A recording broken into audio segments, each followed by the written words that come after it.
이창민 한국 미얀마 연구회 부회장 저희가 오늘 초대했습니다. 어서 오십시오. 네, 반갑습니다. 안녕하십니까. 아웅산 수치 여사가 이름은 저희가 아주 오래전부터 들었지 않습니까? 자, 우선 수치 어떤 데서는 어떤 언론 수지라고 쓰기도 하고요. 또 영어식으로는 수키라고 하기도 하는데 일단 이름은 어떻게 발음하는 게 현지 가깝습니까? 현재 이제 현지민들에 의하면 아웅산 수지 여사라고 많이 씁니다. 수치. 아, 현지에서는요? 예, 예. 아, 예. 그럼 현지 발음을 존중하는 게 맞는 건가요? 맞습니다. 현지에서는 그냥 아웅산 수치보다는 수지 그래 알아듣겠군요. 예. 네.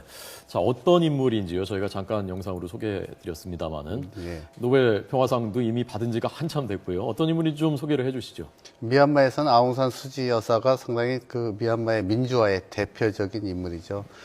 잘 아시다시피 그 2차 세계대전 이후에 그 아버지인 아웅산 장군이 독립을 시켰지 않습니까? 미얀마라는 나라를. 버마의 국부 같은. 그렇죠. 네. 그러다가 이제 그 암살을 당했죠. 독립하면서 네. 암살을 당하고 아웅산 수지 여사는 본인이 원래 델리 학교에서 정치학을 공부를 했었고 인도에서 예. 그다음에 영국에 넘어가서 옥스퍼드에서도 이제 정치학을 공부하면서 그 인도의 간디의 그 비폭력주의 공부를 많이 했습니다. 그러다가 1962년도 이제 군부 정권이 들어서면서 예. 자기네 나라가 못 살고 지금도 소득 수준이 1000불이 안 되지 않습니까? 지금도요? 지금도 그 세계 160개국 중에서 140위 국가로 그렇군요. 너무 어렵게 살고 있습니다. 그러면서 아웅산 수지 여사는 늘 자기네 나라에 어떤 못 살고 경제적으로 어렵고 또 군부에 대한 그 어떤 통치로 인해서 네. 어려움을 겪고 있는 국민들을 위해서 이걸 독립시키고 해방시키고자 꾸준한 노력을 했기 때문에 노벨 평화상도 받으신 거죠. 네. 사실은 그 영국인 남편하고 결혼해서 평범한 주부로 살다가 88년에 이른바 8888 네. 항쟁에 참여하게 되면서부터 그때 극적으로 바뀐 거죠, 인생이. 예, 8888이라는 숫자가 참 네 가지인데 네. 1988년 8월 8일 8시에 예. 그래서 8888이라고 하는 거죠. 예. 그때 이제 민주화가 처음 이제 시작이 돼서 아웅산 수지여서 그때 처음으로 이제 정치에 자기가 그 뜻을 두고 그 나라를 민주화시켜야겠다고 처음으로 정치에 입문을 하게 됩니다. 네. 아웅산 수치가 아웅산은 부친의 이름을 이름이죠. 딴 거고, 예. 수가 할머니인가요? 네. 시가 이제 어머니고. 어머님. 예. 그러니까 그걸 이제 지라고 이제 현지에서는 네. 부른다는 말씀이시군요. 네. 네. 이 아웅산 수치 여사가 그런데 대통령은 될 수가 없다면서요? 네, 그 미얀마법에 의해서 2010년도에 예. 미얀마 이제 2011년도에 그 어떤 새로운 군사 정권에서 새로운 그 정부가 탄생을 했지 않습니까? 예. 그럼에도 불구하고 실제로 25%가 군부가 이제 정당을 차지하고 있음으로써 군부를 유지하기 위해서는 아웅산 수지의 어떤 정치적인 임무를 막기 위해서 법을 개정을 했죠. 그래서 외국인 자녀나 배우자가 있거나 아니면 외국인 지원자, 스폰서가 있는 사람은 대통령이 될 수가 없다. 그런 법을 제정하게 되었습니다. 아웅산 수치 법이군요, 그러니까. 예, 그렇다고 볼 수 있습니다. 헌법에 그렇게 되어 있습니까? 헌법에 그렇게 되어 있습니다. 헌법이에요. 이를 개정하려면 예. 그래서 그 상하원의 75% 이상이 네. 그 가결이 돼야 될 수가 있는데 실제로 25%는 군부지 않습니까? 예. 그 나머지 100%가 가결이 돼야 실질적으로 아웅산 수지 여사가 이제 대통령이 될 수 있는 자격을 할 수가 있죠. 그러니까 사실 현재 헌법상으로는 불가능하다고 봅니다. 예. 그러니까 의회의 25%는 무조건 그냥 군부에 할당이 돼 있다면서요? 자동적으로요? 네, 자동적으로 돼 있습니다. 네. 그 이유는 현재 미얀마라는 그 전체 정치 경제 시스템을 군부가 운영하기 위해서 그 한 목적으로 그 현재 미얀마 이코노믹 그 유니언이라든지 미얀마 이코노믹 홀딩 리미티드라든지 두 개의 지주회사를 만들어서 국가가 70% 이상의 국토라든지 자원이라든지 무역이라든지 농업을 실제 소유하고 있습니다. 어쨌건 그렇게 돼서 이제 대통령은 못 되도록 아예 봉쇄를 해놨는데 네. 그러니까 이제 의회에서는 다수당이 됐습니다만은 의회에서 간접 선거로 대통령을 이제 뽑을 텐데 네. 대통령에 직접 나서진 못하니까 네. 내가 대통령보다 우위에 서게 될 것이다라고 선거운동 때 얘기를 네. 했다는데 권력이란 것이 사실 나눠 갖기 힘든 것이고 누군가 대통령이 되면 과연 아웅산 수치 여사가 실질적으로 국가를 통치할 수 있는 그런 그 권력을 가질 수 있을 것인가에 네. 대해서 어떻게 보십니까? 제 개인적인 생각 아웅산 수지 여사가 비록 대통령이 법적으로는 될 수 없어도 예. 실질적인 미얀마 국민들의 그 마음속의 대통령이지 않습니까? 네, 네.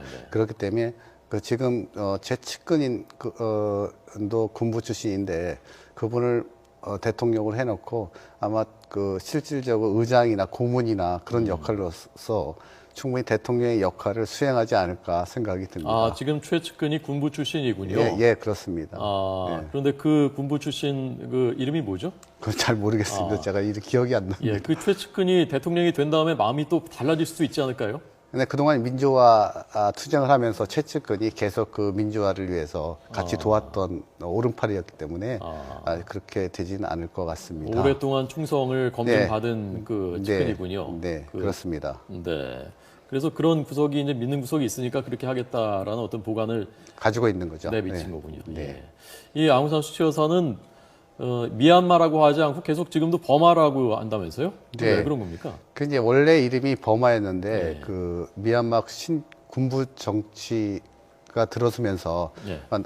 일종의 통치권자가 어떤 혁신을 하기 위해서는 나라의 이름부터 바꾸자 해서 버마에서 미얀마로 갑자기 바꾼 겁니다. 수도도 지금 미얀마라는 나라는 네피도거든요. 예. 원래는 양곤이라는 데가 지금 이제 수도였는데 예. 그 전에 아웅산 그 폭발 사건이 있었던 곳이 양곤이죠. 예, 그 당시에도 수도를 바꿀 때도 네. 새벽 4시에 갑자기 수도를 바꿨습니다. 네피도로. 그래서 국민들한테 오늘 수도가 네피도입니다. 이렇게 발표할 정도로. 수도도 막 바꾸고 헌법도 막 바꾸고 예, 의회 그렇습니다. 25%는 그냥 박아놓고 이렇게 예. 했군요. 예, 그렇습니다. 그래서 이름이 바뀔 수도 있겠군요. 다시 버마로. 네, 그럴 가능성도 있다고 봅니다. 예. 아웅산 수치 여사가 우리나라에 왔었던 게 얼마 되지 않았죠? 네, 진짜 몇 년 전에 평창 올림픽 때 그때 제가 온 걸로 알고 있었습니다. 예. 우리하고의 인연은 어떻습니까?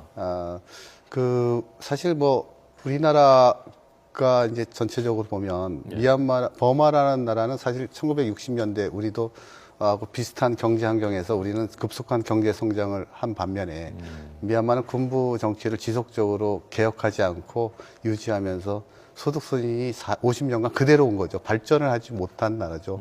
당시에 우리나라 입장에서는 버마로부터 쌀을 수입할 정도로 상당히 부자인 국가였거든요.